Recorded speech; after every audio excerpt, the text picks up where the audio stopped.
Ivy बढ़ने लग जाएगी, जैसे वोलेटिलिटी धीरे धीरे इंक्रीज होने लग जाएगी। बिड लगाने का पीछे एक रीजन होता है, वो रीजन मेरे स्टूडेंट्स भी जानते हैं। कोरियन गार्लिक ब्रेड भाई बेकार है, बहुत गंदी है भाई। अगर तुम गाड़ी खुद धोने का शौक रखते हो ना तो ये जरूर लेना भाई, सेटिस्फाइंग लगता है बड़ा भाई। Hello everyone, welcome back to the vlog. भाई अभी चल रहा है सफाई अभियान, गाड़ियाँ सारी साफ हो रही हैं, आपको दिखाता हूँ भाई। गाड़ियाँ साफ हो रही हैं, आज सारी गाड़ी धो देंगे भाई। ये पूरा अपना बढ़िया जुगाड़ बनाया हुआ है इससे, और ये प्रॉपर जेट वाला सिस्टम जुड़ा हुआ है, इससे सारी गाड़ी भाई एकदम मस्त धुल जाती है। जब मैं फ्री होता हूँ ना तो भाई खुद ही सारी गाड़ियाँ सब धो देते हैं भाई। जो खुद सफाई करने का मजा है ना वो भाई बाहर से नहीं आता, अपने आप को जो सेटिस्फेक्शन मिलती है खुद करके। अभी इसको करते हैं, वो वाली हो गई है, इसको करते हैं, और स्कूटी और ये वाली करते हैं सिविक। तो भाई ये जेट है, इससे भाई सब पूरी मिट्टी इतने प्यार से नीचे उतरती है, बहुत प्रेशर है इस मशीन में। जितना भी गंद होगा ना सारा निकल जाएगा गाड़ी का, हाथ लगाने की भी ज़रूरत नहीं है भाई। कितना भी गंद होगा ना उसको भाई मस्त हटा देती है। देखो अभी सिविक कितनी गंदी हो रही है, इससे मिट्टी देखो भाई। ये देखो प्रेशर से हटेगी अब भाई, सेटिस्फाइंग लगता है बड़ा। देखो हाथ भी नहीं लगाना पड़ता, पूरी गाड़ी वैसे ही साफ हो जाती है। अब कुछ दिन में इसको भी निकालूंगा, चलाऊंगा इसको, क्योंकि इसकी ना बैटरी अब तक डिस्चार्ज होगी। ये काफ़ी दिन से खड़ी है, लगभग 1-1.5 महीने से मैंने चलाई नहीं है। इसको जब चलाएंगे तो वो ब्लॉग में लूँगा। देखो भाई सेटिस्फाइंग लगता है। और ये अपनी अपाचे है, अब तो बहुत टाइम से बाइक भी नहीं चलाई है, मतलब पिछले 3-4 महीने से बाइक नहीं चलाई। ये भी स्टार्ट करनी पड़ेगी, शायद इसका पंचर भी हो गया भाई। इस बाइक के साथ बहुत यादें जुड़ी हैं। ये भी तब आई थी जब मैं स्कूल में था, 2014 में आई थी ये, तब मैं था 10th या 11th में भाई। अगर तुम गाड़ी खुद धोने का शौक रखते हो ना तो ये ज़रूर लेना। ये ग्लव इतने काम का है, मतलब इससे ना हाथ पे कुछ लगता, और जैसे शैम्पू वगैरह लगाते हैं ना तो भाई बड़े अच्छे से इवनली फैल जाता है कम शैम्पू में भाई। झाग वगैरह बढ़िया आती है भाई। चीज़ें सारी रखनी पड़ती हैं, कब क्या ज़रूरत पड़ जाए। बाकी खटपट की आवाज़ आ रही होगी, ये ऊपर काम चल रहा है भाई यहाँ। लो भाई ये भी हो गई साफ़, ये भी हो गई, ये भी हो गई, और वो भी हो गई भाई। मोटर से फटाफट साफ़ हो गई, एक नंबर। अब बाकी मार्केट वगैरह देखते हैं, मार्केट में क्या चल रहा है। निफ्टी अगर आप चेक करोगे 25,700 के आसपास चल रही है, हाई मार के आई है 25,850 से ऊपर का, काफ़ी पॉजिटिव गई थी। एंड अगर मैं आपको दिखाऊं, बैंक निफ्टी तो लगभग 600 पॉइंट बढ़ा था सुबह, अभी 400 पॉइंट के लगभग बढ़ा हुआ है। तो भाई ओवरऑल मार्केट्स जो है काफ़ी पॉजिटिव रिएक्ट कर रही हैं। हालांकि अभी कोई डिसीजन नहीं आया कि भाई जो ट्रम्प के टैरिफ हैं वो लीगल हैं इलीगल है, बट उसके बावजूद भी मार्केट्स ने एक अच्छा रिएक्शन दिया है भाई। अभी मैं बिटकॉइन देख रहा था, तो बिटकॉइन ओवरऑल आप देखोगे साइडवेज ही है वैसे तो, फिलहाल कुछ घंटों से साइडवेज है। 1 आवर का चार्ट है, 1:30 बजे के आसपास का टाइम है। और कल मैंने बिटकॉइन में बिड लगाई थी रात को, वो बिड $20 पे लगाई थी, और 18 और 19 के आसपास मेरे ख्याल आया, और वो फिर वापस चली गई मार्केट वहाँ से। फिर मैंने बिड कैंसिल कर दी। उसके बाद वापस से मार्केट आई और वो 20 छोड़ो, वो 40-45 तक प्रीमियम पहुँच गया। बट फिर प्राइस एक्शन ख़राब हो गया था, तो भाई ट्रेड नहीं बनाई। तो इसलिए मैं प्राइस एक्शन देखता हूँ, अगर ज़रूरी होता है तो ट्रेड बनाता हूँ, नहीं तो भाई मैं रुक जाता हूँ, क्योंकि अननेसेसरी एसएल देने में कोई फ़ायदा नहीं है। उसके बाद मार्केट फिर बहुत नीचे आई है, लेकिन कोई फ़ायदा नहीं है। जब आपका सेटअप बन रहा है ना तब ट्रेड बनाओ। बाकी भाई आज मेहनत करके भूख लग रही थी तगड़ी, तो ड्रैगन फायर पिज़्ज़ा मंगाया। साथ में भाई गार्लिक ब्रेड है, इसे बाद में अनबॉक्स करेंगे। ड्रैगन फायर गार्लिक ब्रेड भाई, ये भी ट्राई करूँगा पहली बार भाई। जो मैंने गार्लिक ब्रेड ऑर्डर करी थी वो ड्रैगन फायर नहीं थी, वो कोरियन गार्लिक ब्रेड हो गई भाई। कभी मत मंगाना, इतना ही कहना चाहूँगा कम शब्दों में, मज़ा नहीं आया। पिज़्ज़ा बहुत बढ़िया है अवन स्टोरी का, ड्रैगन फायर बहुत बढ़िया पिज़्ज़ा है, लेकिन भाई कोरियन गार्लिक ब्रेड भाई बेकार है, बहुत गंदी है। चेक करो कॉल साइड में बाजार बहुत ज़्यादा अच्छा लगा था, और फिर अचानक से पुट साइड आ गया। वो तो अच्छी बात है, मैंने एडजस्टमेंट नहीं करी थी, क्योंकि जब बाजार एक 100, 150, 200 पॉइंट का मोमेंटम लेता है तो कभी कभी एडजस्टमेंट करने की ज़रूरत पड़ जाती है। बट मैंने करी नहीं थी, क्योंकि मेरी ऑलरेडी पोजीशंस अच्छी बनी हुई थी। उसके बाद क्या हुआ कि जब बाजार वापस नीचे आया ना, तो अगर मैंने एडजस्टमेंट कर दी होती तो पुट साइड मेरे को नई वाली पोजीशन में लॉस आने लग जाता इनिशियली।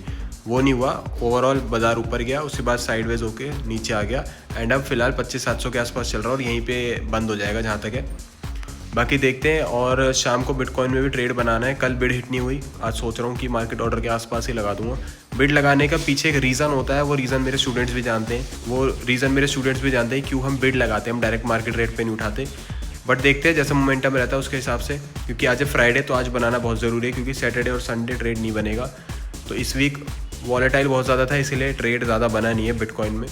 तो उसी के साथ में निफ्टी के ट्रेड भाई काट दिए थे और स्टूडेंट्स ने भी ट्रेड बुक कर लिए हैं। क्यों? क्योंकि भाई अगर सैटरडे संडे में हम होल्ड कर लें और मान लो ईरान और यूएस की लड़ाई हो जाए या अब ट्रम्प भाई साहब आके कोई नया ही वॉर अनाउंस कर दे, कुछ भी कर दे, तो भाई फिर दिक्कत हो जाती है।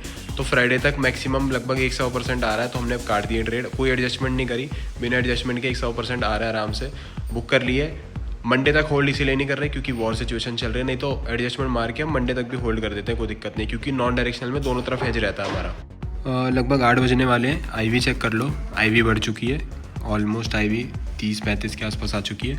अगर आप एक ऑप्शन सेलर हो तो आईवी मेन होती है, तो आईवी चेक करते रहा करो बिटकॉइन में। शाम को ना 7:30 बजे के आसपास कभी भी चेक कर लो, 5 बजे के बाद ही आईवी बढ़ने लग जाती है। आईवी जब बढ़ जाती है उसके बाद ही प्लान करो ऑप्शन सेलिंग। बाइंग भी तभी प्रेफर करो, क्योंकि क्या होता है, मोमेंटम वॉलेटिलिटी तभी आती है जब आईवी बढ़ती है। आईवी कब बढ़ती है? जब वॉल्यूम बढ़ जाती है, वॉल्यूम बढ़ने के बाद ही, क्योंकि शाम का टाइम है ना, अब जो फॉरेनर्स हैं वो एक्टिव होने लग जाते हैं शाम को, तो उसके हिसाब से मतलब यहाँ पर चलती हैं चीज़ें। क्योंकि सुबह का वहाँ पर ऑलमोस्ट अब मानो 5 बज रहे होंगे अगर यहाँ पर, तो वहाँ पर मेरे ख्याल 7 बजे के आसपास का टाइम होना चाहिए, 6 से 7 बजे का, तो धीरे धीरे एक्टिव हो जाते हैं, वॉल्यूम आने लग जाती है। तो आईवी एक मेजर पार्ट प्ले करता है। तो जो मेरे भाई बिटकॉइन में ट्रेड करना चाहते हैं वो 6:30-7 बजे के बाद तुम देखना, मैक्सिमम 5 बजे के बाद आईवी बढ़ने लग जाएगी, उसकी वजह से वोलेटिलिटी धीरे धीरे इंक्रीज़ होने लग जाएगी। जब आईवी 30-40 से अगर ऊपर चली जाए ना, ये थोड़ी इनसाइडर बात है, अगर 30-40 से ऊपर चली जाए, 70-80, मोस्ट प्रोबेबली उस टाइम मार्केट नीचे गिरने वाली होगी, क्योंकि मार्केट में जब फियर भी होता है ना, तो वो फिर एक्सट्रीम लेवल पे चली जाती है आईवी। कि भाई सेटअप पे आ चुका हूँ। मिंट मैंने अपने ब्लॉग में बताया था कि मिंट का यूज़ करता हूँ। लाइव है तो और भी वेबसाइट्स, बट मिंट एक कैसा है कि ये फ्री है, इसके ऊपर काफ़ी अच्छा, आप जो इसका लेटेस्ट न्यूज़ वाला सेक्शन है ना, उस पर जाओगे तो आपको लेटेस्ट न्यूज़ मिल जाएगी। तो अभी मैं न्यूज़ वगैरह ही चेक कर रहा था। अभी ऐसा तो कोई न्यूज़ नहीं है, वॉर को लेके भी थोड़ी शांति से चली हुई है। अभी ट्रम्प भाई साहब ने कुछ उल्टा फुल्टा नहीं करा है। सैटरडे संडे में करते ज़रूर हैं, तो मे बी कल या परसों में कोई ना कोई न्यूज़ ज़रूर आएगी, ये मेरा इंस्टिंक्ट बोलता है। तो देखते हैं उसके ऊपर जो भी होगा। रील तो देखो आपको डेली मिल ही जाती है, बाकी देखते हैं। अभी मैं एक स्ट्रेटजी के ऊपर एक रील प्लान कर रहा हूँ, आप इंस्टाग्राम पर ज़रूर जाके चेक कर लेना। मैं एक रील प्लान कर रहा हूँ जिसमें मैं स्ट्रेटजी बताऊँगा। अब मैं एक सीरीज़ चलाऊँगा जिसमें स्ट्रेटजीज़ बताया करूँगा, ताकि आप भी मार्केट के अंदर डिफरेंट सिचुएशन में डिफरेंट जो स्ट्रेटजीज़ है उनको एक लेमैन लैंग्वेज में, यानी कि बड़ी आसान भाषा में समझाने की कोशिश करूँगा। तो अगर आप समझ जाते हो तो आप उन चीज़ों से भी अपना मतलब इन फ्यूचर ट्रेड कर सकते हो। अपने ऑप्शंस के अंदर सारी चीज़ों में वो काम करती है। अच्छे लोगों का सवाल आ रहा था मेरे पास डीएम में कि भाई आज मार्केट बढ़ने के बाद भी 875 तक चली गई थी, 25,875, उसके बाद वापस से नीचे क्यों आ गई 25,700 के आसपास। तो भाई उसका सिंपल सा रीज़न दिखाता हूँ। एनएससी की वेबसाइट पे आने के बाद में ऑप्शन चेन खोल लेना। तो यहाँ पर देखो कॉल सेल का जो डाटा है वो 30 लाख के आसपास का ओआई है। वही दूसरी तरफ सिर्फ और सिर्फ 19 लाख का ओआई बैठा है पुट साइड पे। तो जो कॉल साइड की तरफ हैवी ओआई हो जाता है, उसका मतलब क्या है कि भाई कॉल सेलर्स जो हैं वो ज़्यादातर ये चाह रहे हैं कि बाजार यहाँ से नीचे गिरे। तो कहीं ना कहीं 25,900 का जो लेवल है वो मार्केट ने इस तरीके से माना कि वो एक स्ट्रॉन्ग रेजिस्टेंस है, तभी 25,900 से बाजार पलट गया और 10 बजे के आसपास ओआई चेंज हो गया। पहले ओआई ऊपर की तरफ ही था, पुट साइड स्ट्रॉन्ग थी, लेकिन बाद में सारा ओआई चेंज इन ओआई होके कॉल साइड में आ गया और जो ओआई है वो 30 लाख के आसपास पहुँच गया कॉल साइड में और पुट साइड में पहुंच गया 19 लाख के आसपास। जिसका मतलब पुट सेलर कमज़ोर पड़ गया, पुट सेलर कमज़ोर पड़ेगा तो बाजार गिरेगा। बाकी भाई ब्लॉग को आज यहीं पे एंड करते हैं, और अगर इन्फॉर्मेशन अच्छी लगी हो तो वीडियो को लाइक और शेयर कर देना। कोशिश करता हूँ आपको धीरे धीरे इन्फॉर्मेशन देता रहूँ। बाकी बिटकॉइन के ट्रेड का जो भी अपडेट होगा रील के थ्रू आपको बता दूंगा। तो इसी तरीके से ब्लॉग देखते रहो, प्यार बनाए रखो। मिलता हूँ आपसे नेक्स्ट ब्लॉग में। Till then bye bye.